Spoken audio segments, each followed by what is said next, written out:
Hello students, हम पढ़ रहे थे chapter 5 periodic classification of elements. इस चैप्टर में अब तक हम क्या क्या पढ़ चुके हैं। एक तो हमने समझा था कि पीरियोडिक क्लासिफिकेशन ऑफ एलिमेंट्स होता क्या है, क्लासिफिकेशन क्या होती है एलिमेंट्स की। हमने बताया था कि जो अरेंजमेंट होती है एलिमेंट्स की एक परफेक्ट मैनर में, उसको हम बोलते हैं क्या, classification of elements. So that their properties, to remember their properties is easy. ठीक है।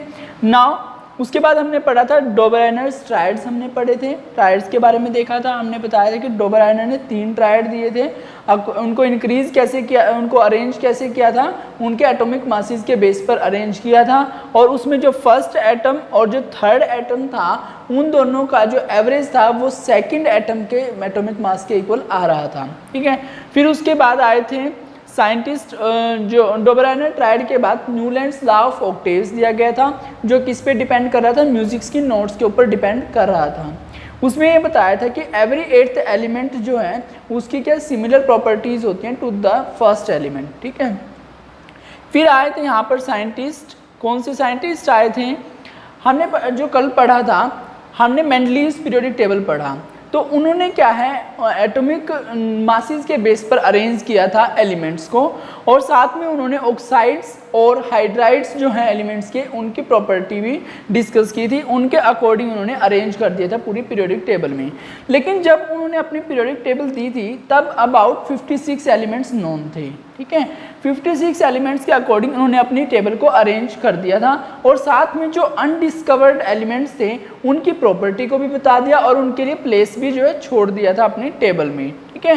तो एक बहुत ही बड़ी अचीवमेंट रही थी ये मेंडलीव के लिए।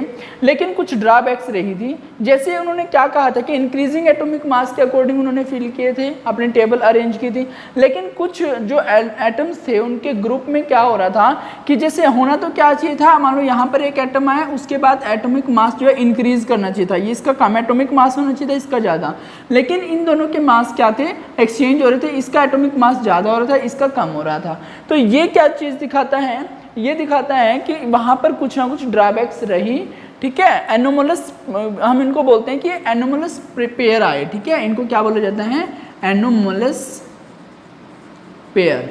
ठीक है। तो ये एनोमलस पेयर थे जो इनको एक्सप्लेन नहीं कर पाए मेंडलीव। दूसरा जो था, हाइड्रोजन की जो पोजीशन थी उसको भी एक्सप्लेन नहीं कर पाए थे, फेल रहे वो। हाइड्रोजन एलिमेंट जो है उसकी पोजीशन को स्पेसिफाई नहीं कर पाए थे अपनी टेबल के अंदर। दूसरा जो एक, अब यहाँ पर किसके अरेंज किया गया, इनको एटॉमिक मास के बेस पर अरेंज किया गया। अगर हम ये कह रहे हैं कि एटॉमिक मास के बेस पर अरेंज कर रहे हैं एलिमेंट्स को, तो आइसोटोप हमने पढ़ा था। आइसोटोप आप जानते होंगे क्या होते हैं। आइसोटोप क्या होते हैं, एटम्स होते हैं सेम एलिमेंट के। आइसोटोप्स आर, आइसोटोप्स, ये 9th क्लास में भी आपने चैप्टर में एटम्स एंड मॉलिक्यूल्स पढ़ा था, तब पढ़ा होगा ये। आइसोटोप्स क्या होते हैं, isotopes are the atoms of the same element. Same element के क्या होते हैं, एटम्स होते हैं, हैविंग सेम एटॉमिक नंबर। अब क्योंकि एक ही एलिमेंट के एटम्स हैं तो एटॉमिक नंबर सेम होगा, same atomic number, but different mass number. Mass number क्या होता है, डिफरेंट होता है। मास नंबर बोल दो या फिर एटॉमिक मास आप बोल सकते हो, different atomic mass. Atomic mass क्या होता है, डिफरेंट होता है। तो ऐसे ये क्या होते हैं, एटम्स होते हैं किसके, सेम एलिमेंट के। सेम एलिमेंट के, लाइक हाइड्रोजन है, एक ही एलिमेंट है तो उसका एटॉमिक नंबर सेम रहेगा लेकिन एटॉमिक मास अलग अलग है। तो हाइड्रोजन की अगर हम बात करें, मान लो, तो हाइड्रोजन के हमारे पास 3 आइसोटोप हैं। ठीक है। अब इनका एटॉमिक नंबर तो सेम है, 1 है, लेकिन इनके जो एटॉमिक मास है वो अलग अलग हैं, ये इस तरीके से। ठीक है। प्रोटियम, ड्यूटेरियम एंड ट्रीटियम, ये 3 आइसोटोप्स हैं हाइड्रोजन के। अब उन्होंने मान लो हाइड्रोजन को रख दिया अब उन्होंने ये नहीं बताया कि इस वाले को रखा है, इसको रखा है, इसको, उन्होंने जो रखा था वो 1.0098 समथिंग इतना एटॉमिक मास बताया, तो वो अबाउट 1 के ही इक्वल है, यानी कि उन्होंने प्रोटियम के प्लेस बता दिया। अब इंक्रीजिंग एटॉमिक मास की अगर हम बात कर रहे हैं तो इसको भी रखना चाहिए था, इसको भी रखना चाहिए था, उन आइसोटोप्स को भी मतलब प्लेस करना चाहिए था अपनी टेबल में, लेकिन उनके बारे में वो कुछ भी नहीं बता पाए थे। अगर हम एटॉमिक मास के बेस पर अरेंज कर रहे हैं तो आइसोटोप्स भी हैं एलिमेंट्स के, तो उन एलिमेंट्स को भी अरेंज करना पड़ेगा। अगर वो आइसोटोप को अरेंज कर देते हैं तो उनकी प्रॉपर्टीज़ अलग अलग हो जाती हैं, क्योंकि ये अलग ग्रुप में आ रहा है, अलग ग्रुप में आ रहा है, क्योंकि इंक्रीजिंग एटॉमिक मास के अकॉर्डिंग है। अब अगर इनको अलग अलग रखने हैं तो इनकी प्रॉपर्टीज़ अलग हो रही हैं, लेकिन ये तो इसका मतलब क्या है, ये अलग अलग एलिमेंट बन जाते हैं, जबकि ये एलिमेंट एटम्स हैं किसके, सेम एलिमेंट के एटम हैं। तो यानी कि वो आइसोटोप्स की पोजीशन को भी स्पेसिफाई नहीं कर पाया, तो वो अपनी टेबल को स्पेसिफाई करने में या फिर पूरे अच्छे तरीके से अरेंज करने में फेल रहा। तो ये कुछ ड्रॉबैक्स रही थी मेंडलीव्स पीरियोडिक टेबल की। उसके बाद हमारे पास आती है जी मॉडर्न पीरियोडिक टेबल। ठीक है, हम पढ़ेंगे अब मॉडर्न पीरियोडिक टेबल के बारे में। और जो मॉडर्न पीरियोडिक टेबल है वो एक्चुअली क्या बोला जाता है, long form of the periodic table भी उसको कहा जाता है। ठीक है, क्या कहा जाता है, long form of the periodic table भी कहते हैं। ठीक है, तो हम बात कर रहे हैं किसकी, मॉडर्न पीरियोडिक टेबल की। ठीक है, मॉडर्न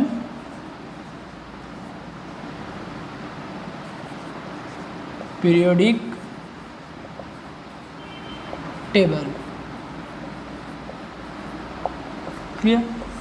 अब मॉडर्न पीरियोडिक टेबल जो है वो साइंटिस्ट, कौन से साइंटिस्ट ने दी थी, हेनरी मोज़ले। इन्होंने ये टेबल दी थी, यानी कि जैसे मेंडलीव ने अपना लॉ दिया था, पीरियोडिक लॉ दिया था, मेंडलीव के पीरियोडिक लॉ के अकॉर्डिंग क्या था कि जो एलिमेंट्स हैं वो क्या होते हैं, जो प्रॉपर्टीज़ होती हैं वो क्या होती हैं, रिपीट होती हैं, किस तरीके से, एटॉमिक मासेस के बेस पर। ठीक है, यानी कि जो एलिमेंट्स होते हैं, properties of the elements are the periodic function of their atomic masses. तो वो किसके अकॉर्डिंग था, मेंडलीव के अकॉर्डिंग। तो मेंडलीव्स एक बार देखते हैं, मेंडलीव्स पीरियोडिक टेबल लॉ क्या कहता था, मेंडलीव्स, क्योंकि कंपैरिजन स्टडी करनी पड़ेगी इसकी तभी समझ में आएगा आपको ये चैप्टर, मेंडलीव्स पीरियोडिक लॉ। तो मेंडलीव का पीरियोडिक लॉ हमने कल पढ़ा था, क्या कहता है ये, according to this law, according to this law, इस लॉ के according the properties of the elements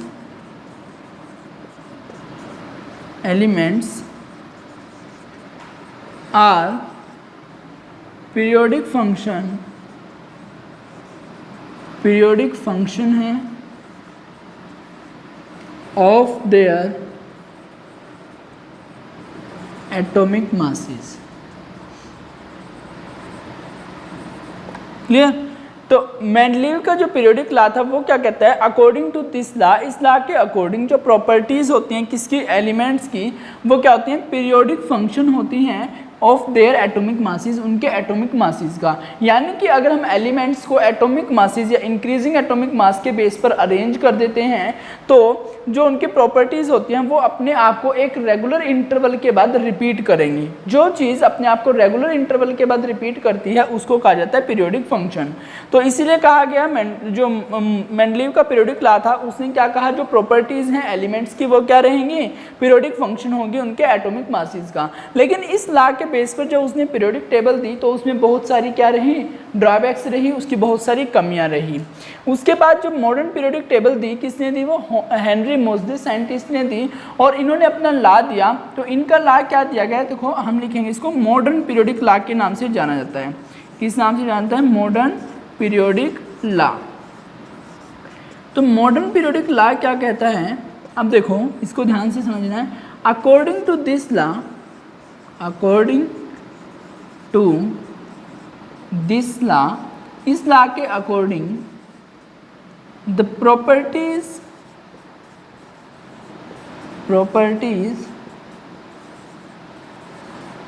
of the elements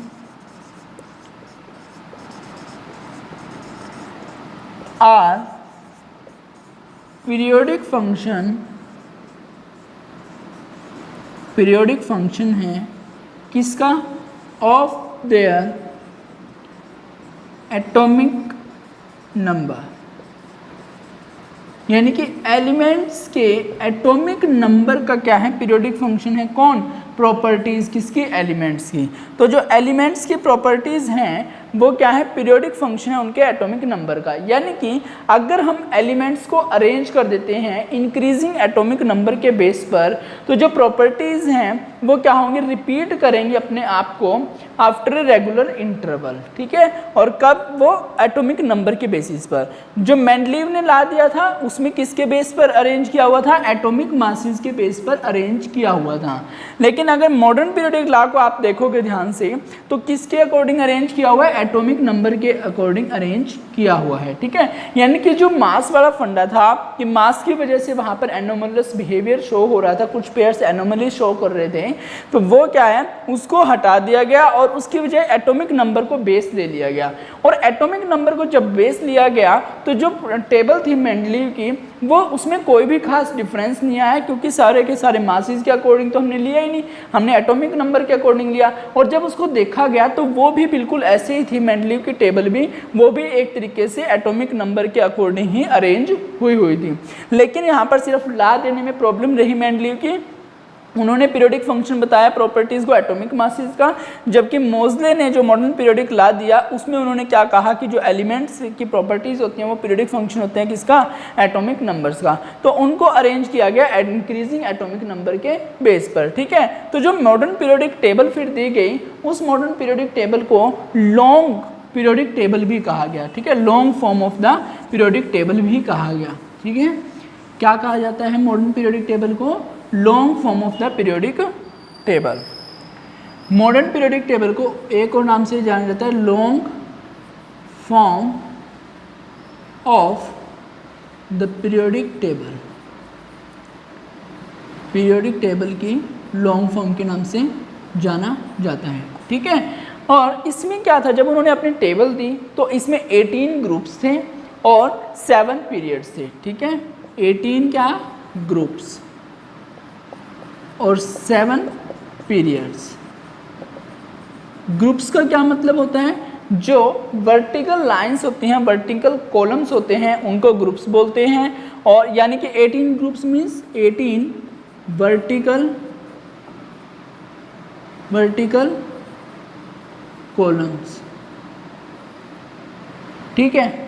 18 vertical columns and 7 periods का मतलब क्या है, 7 हॉरिजॉन्टल रोज, हॉरिजॉन्टल रोज, ठीक है। 18 वर्टिकल कॉलम्स थे और 7 हॉरिजॉन्टल रोज थी। जो वर्टिकल कॉलम्स थे उनको ग्रुप्स कहा गया और हॉरिजॉन्टल रोज जो थी उनको क्या कहा गया, पीरियड्स कहा गया, ठीक है। तो इस तरीके से उन्होंने अपने इन 18 ग्रुप्स और 7 पीरियड्स में अरेंज किया था एलिमेंट्स को। और किसके बेस पर अरेंज किया, इंक्रीजिंग एटॉमिक नंबर के बेस पर, एटॉमिक नंबर के बेस पर, ठीक है। और जो क्योंकि मेंडलीव के टाइम तक 56 ही एलिमेंट्स नोन थे, लेकिन आज के टाइम में अगर हम बात करें, क्योंकि मॉडर्न पीरियोडिक टेबल की बात कर रहे हैं, तो उस टाइम पर अबाउट 118, अब जो है 118, 119, 120 के अबाउट जो है एलिमेंट्स नोन हैं। और जो नोबल गैसेज मेंडलीव की क्लासिफिकेशन के बाद डिस्कवर हुई थी, नोबल गैसेज, उन नोबल गैसेज को अलग से ग्रुप में रखा गया। और कौन से ग्रुप में रखा गया, ग्रुप नंबर 18th जो ग्रुप है वो किसका है, नोबल गैसेज का ग्रुप है। इसमें किसको रखा गया, नोबल गैसेज को रखा गया। और नोबल गैसेज जो होते हैं इनर्ट गैसेज होती हैं, और उन सभी को कहाँ पर रखा गया, ग्रुप नंबर 18 में रखा गया। और उनकी क्योंकि सबकी एक ही प्रॉपर्टीज थी तो इसलिए उनको अलग से एक ग्रुप में रख दिया गया, ग्रुप नंबर 18 में। और दूसरा जो मेंडलीव था वो हाइड्रोजन के स्पेस नहीं बता पाया था, हाइड्रोजन की पोजीशन नहीं बता पाया था अपने जो टेबल दी थी उसमें। लेकिन जो मोजले थे उन्होंने क्या बताया, एक्सप्लेन कर दिया किसको, हाइड्रोजन की पोजीशन को, ठीक है, स्पेसिफाई किया इन्होंने, specifies the position of hydrogen, element, जो हाइड्रोजन एलिमेंट है उसकी पोजीशन को स्पेसिफाई किया गया, ठीक है। एंड हाइड्रोजन एलिमेंट को कहाँ रखा गया, ग्रुप फर्स्ट के सबसे टॉप में रखा गया, ठीक है। कहाँ रखा गया इनको, in the top of group first, group first के बिल्कुल टॉप में इनको रखा गया, किसको, हाइड्रोजन एलिमेंट को रखा गया था। ग्रुप 18 में नोबल गैसेस को, और ग्रुप 17 की अगर बात करें उसमें हेलोजेंस को रखा गया, halogens like fluorine, chlorine, bromine, iodine वो थे, उन सबको वहाँ पर रखा गया था, ठीक है। तो इस तरीके से उसने अपने टेबल को स्पेसिफाई किया, टेबल को अरेंज किया इंक्रीजिंग एटॉमिक नंबर के बेस पर, और फिर जो प्रॉपर्टीज़ थी वो क्या क्या प्रॉपर्टीज़ थी, उसकी क्या क्या अचीवमेंट रही टेबल की, उसकी बात कर लेते हैं। जैसे इसने जो ग्रुप्स की बात की हैं, ग्रुप्स कितने बनाए, 18 ग्रुप्स की बात करें हम थोड़ा एक स्पेसिफाई करके देखते हैं इस टेबल को, कुछ किस तरीके से उन्होंने बनाया था। देखो यहाँ पर बात की गई थी पीरियड्स की, ठीक है। यहाँ पर जैसे फर्स्ट पीरियड हम इधर लिख देते हैं पीरियड्स, बात करेंगे ग्रुप्स इस तरफ चलेंगे, और जो पीरियड्स हैं वो इस तरफ चलेंगे, क्लियर। अब देखो फर्स्ट ग्रुप, यहाँ पर फर्स्ट ग्रुप, फिर हम इस तरीके से लिखेंगे फर्स्ट ग्रुप, सेकंड ग्रुप, ठीक है, और फिर यहाँ पे लिखेंगे हम पीरियड्स फर्स्ट, सेकंड, थर्ड, और फिर यहाँ पर फर्स्ट सेकंड आ गया था, फिर थर्ड, फोर्थ, फिफ्थ, ये 12 तक चलेंगे यहाँ पर, ठीक है। उसके बाद फिर यहाँ पर 13, 14, 15, 16, 17 एंड 18 आ जाता है, कुछ इस तरीके से आते हैं, ठीक है। अब देखो जो ये यहाँ पर रखा गया था इनमें, यानी कि ये फर्स्ट ग्रुप की बात कर रहे हैं हम, इधर सेकंड ग्रुप के रखा गया एलिमेंट्स को, फिर यहाँ पर थर्ड से लेकर 12 तक एक सीरीज़ बनी अलग से, ठीक है। और ये 13 group, 14 group, 15 group, 16 group and 17, 18 group. यहाँ पर हीलियम को रखा गया था पहले, फिर आगे नियोन, आर्गन, क्रिप्टॉन, जिनोन, इस तरीके से बात की गई थी। जो यहाँ पर फर्स्ट वाले एलिमेंट्स थे नॉर्मल एलिमेंट्स थे, इधर भी नॉर्मल एलिमेंट्स थे, लेकिन यहाँ पर जो एलिमेंट्स थे वो ट्रांजिशन एलिमेंट्स की बात की गई थी, इनको ट्रांजिशन एलिमेंट्स को बताया गया था, ठीक है। और जो ये ट्रांजिशन एलिमेंट्स है इनमें फर्दर जो है इनर ट्रांजिशन एलिमेंट्स आए थे, और जहाँ पे लेंथेनॉइड्स और एक्टेनॉइड्स आए थे इनके नीचे यहाँ पर रखा गया था लेंथेनॉइड्स को और एक्टेनॉइड्स को। तो ये कुछ जो है एक परफॉर्मेंस दिया गया है आपको मॉडर्न पीरियोडिक टेबल का, ठीक है। अब यहाँ पर जो है ग्रुप्स दिखाए हुए हैं, first group, second group, third group, fourth group, fifth group and ऐसे यहाँ तक 12th ग्रुप, फिर 13, 14, 15, 16, 17, 18। तो जैसे हम ग्रुप के अलोंग चल रहे हैं, ठीक है, यहाँ पे ग्रुप्स की बात कर रहे हैं, अगर इस पूरे ग्रुप की बात करें फर्स्ट ग्रुप में, तो इसका मतलब क्या है, इन एक अलग अलग से ग्रुप में जो वैलेंसी होती हैं, क्या वैलेंसी जो है वो क्या है, इक्वल होती है। अब वैलेंसी किसके इक्वल होता है, वैलेंस शेल की आप बात करो या फिर वैलेंस इलेक्ट्रॉन की बात करो, तो देखो वैलेंसी हमने एक्सप्लेन किया था। देखो वैलेंसी आपको पता होना चाहिए कि वैलेंसी क्या होती है। हम एक टर्म देख लेते हैं पहले यहाँ पर, वैलेंसी। ये 2-3 टर्म आपको जाननी बहुत ज़्यादा इंपॉर्टेंट है। कौन कौन सी हम बात कर रहे हैं, पहले आपको पता होना चाहिए वैलेंस शेल क्या होती है, वैलेंस शेल। तो वैलेंस शेल क्या होती है, जब आप इलेक्ट्रॉनिक कॉन्फ़िगरेशन लिखते हो एलिमेंट्स की, अब इलेक्ट्रॉनिक कॉन्फ़िगरेशन आप 9th क्लास में पढ़ चुके हो। इलेक्ट्रॉनिक कॉन्फ़िगरेशन जब आप लिखते हो तो उसमें जो लास्ट शेल होती है जिसमें इलेक्ट्रॉन्स फिल किए जाते हैं उसको बोला जाता है वैलेंस शेल, ठीक है। The last shell,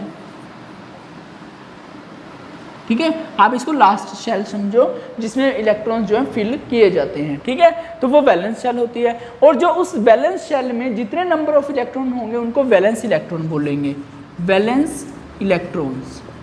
valence electrons कौन से होते हैं, valence electron the number of electron, या फिर आप सीधा लिखो the electrons filled in the last shell, in the last shell. उन इलेक्ट्रॉन्स को क्या कहा जाता है, वैलेंस इलेक्ट्रॉन्स कहा जाता है, जिनको लास्ट शेल में फिल किया जाता है according to the electronic configuration. उसके बाद एक टर्म आती है यहाँ पर वैलेंसी, ठीक है। अब वैलेंसी का क्या मतलब होता है, द कंबाइनिंग कैपेसिटी और ability of an element is called valency, ठीक है। The combining capacity of an element is called, उसको क्या कहा जाता है, वैलेंसी कहा जाता है। अब अगर अब मैं एक इस ग्रुप की बात कर रहे हैं तो इस ग्रुप में जितने भी एलिमेंट्स आए हैं उन सब की वैलेंसी सेम रहेगी, इस ग्रुप में जितने भी एलिमेंट्स आएंगे उन सब की वैलेंसी सेम, यानी कि जो भी ग्रुप हमने बात करें, मान लो 12th ग्रुप की बात करें तो इसमें जितने भी एलिमेंट्स आएंगे सबकी वैलेंसी सेम रहेगी, 15th ग्रुप में जो आएंगे उन सब की वैलेंसी सेम रहेगी। यानी कि जैसे हम डाउन द ग्रुप जा रहे हैं तो जितने भी एलिमेंट्स हैं तो वैलेंसी जो एलिमेंट्स की सेम रहती है, ठीक है। तो क्या कहना चाह रहे हैं हम कि down the group valency of the elements remain same. आप ऐसे ही बोल सकते हो down the group number of valence shell remain same, आप बोल सकते हो down the group number of valence electrons remain same, ठीक है। तो जैसे ही हम डाउन द ग्रुप जा रहे हैं, एक ग्रुप के अंदर जा रहे हैं तो वहां पर वैलेंस शेल क्या है, सेम रह रही हैं, वैलेंसी भी सेम है एलिमेंट्स की और वैलेंस इलेक्ट्रॉन भी सेम रह रहे हैं। अगर हम अलोंग द पीरियड चलते हैं, जैसे फर्स्ट पीरियड में चले, सेकंड पीरियड में, ऐसे हम जा रहे हैं, फर्स्ट पीरियड फिर सेकंड पीरियड फिर थर्ड पीरियड, इस तरीके से चल रहे हैं, तो वहाँ पर क्या हो रहा है कि नंबर ऑफ जो वैलेंस शेल है वो भी इंक्रीज कर रहे हैं, वैलेंस इलेक्ट्रॉन्स भी इंक्रीज होंगे और वहाँ पर वैलेंसी है वो भी इंक्रीज, यानी कि आप ये बोल सकते हो अलोंग द पीरियड अगर हम बात कर रहे हैं तो वैलेंस शेल भी चेंज हो रही हैं, वैलेंसी भी चेंज हो रही है, वैलेंस इलेक्ट्रॉन भी चेंज हो रहे हैं। और अगर हम डाउन द ग्रुप की बात कर रहे हैं तो वैलेंसी भी सेम रहती है, वैलेंस इलेक्ट्रॉन भी सेम रहते हैं, वैलेंस शेल भी सेम रहती है, क्लियर। तो along the group down the group और अलोंग द पीरियड जो है प्रॉपर्टीज एलिमेंट्स की अलग अलग हो जाती हैं। तो इन प्रॉपर्टीज के बारे में, इन अचीवमेंट्स के बारे में हम कल पढ़ेंगे।